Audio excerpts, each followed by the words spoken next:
dobar dan. Dobar dan, možete molim vas Tiša TV? Mogu. Lijepi pozdrav iz Bjelovara. Također, gospodine, izvolite. Ja sam Branko Stojković, da se predstavim na odnosu onoga Poturice Zagorca koji nije rekao ni odakle, iz kojeg sela, iz kojeg grada, nije rekao ni svoje ime i prezime. Uglavnom je vas bez veze tu napao i tako ja sam se zato na to osvrnuo.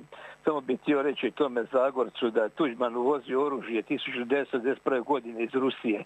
Da je njegov HDZ uvozio oružje preko Mađarske u Hrvatsku sa 2 šlepera.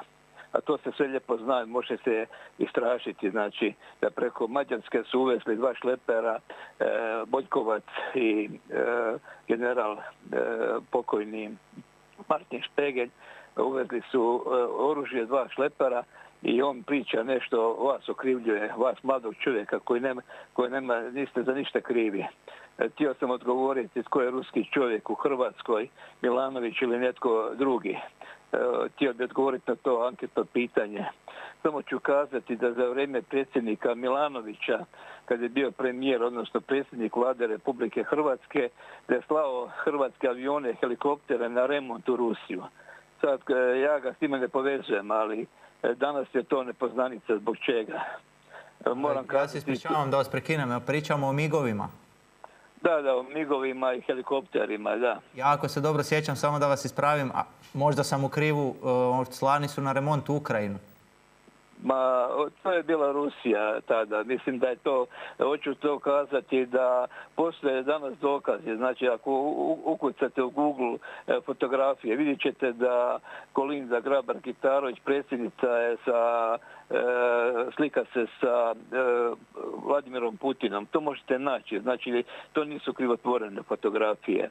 Znači, da ko je postavio Kitarovićku nego Mesić i Manolić, oni su ruski ljudi, a zna se ko je s njima šurovo. Mislim da to ne moram kazati ko šuruje sa njima.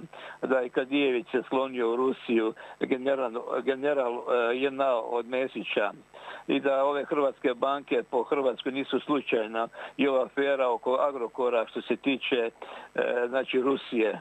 Sve se to prešućuje i kako su Rusi kupovali zemljište po Slavoniji i kako su svi oni šurovali sa Putinom. Znači, postoje fotografije. Ovo što se diči da je Zagorac i što hvali Tuđmana, mogu samo kazati da tko je napravio rat između Hrvata i to od 1945. i 1991. Upravo ta komunistička partija i partizani. Dan se kladiti za taj lik je bio bivši komunista i partizan. Ko može stajati uz takve ljude?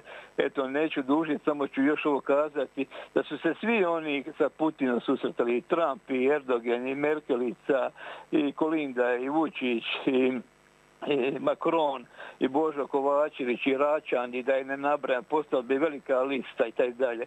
Pa onda nek se vidi ko je ruski čovjek. Nek oni zaključe. Ja sam dovoljno rekao o tome. Lijepi pozdrav iz Bjelovara od Branka Stojkovića, Štit. Ugodan dan. Hvala vam.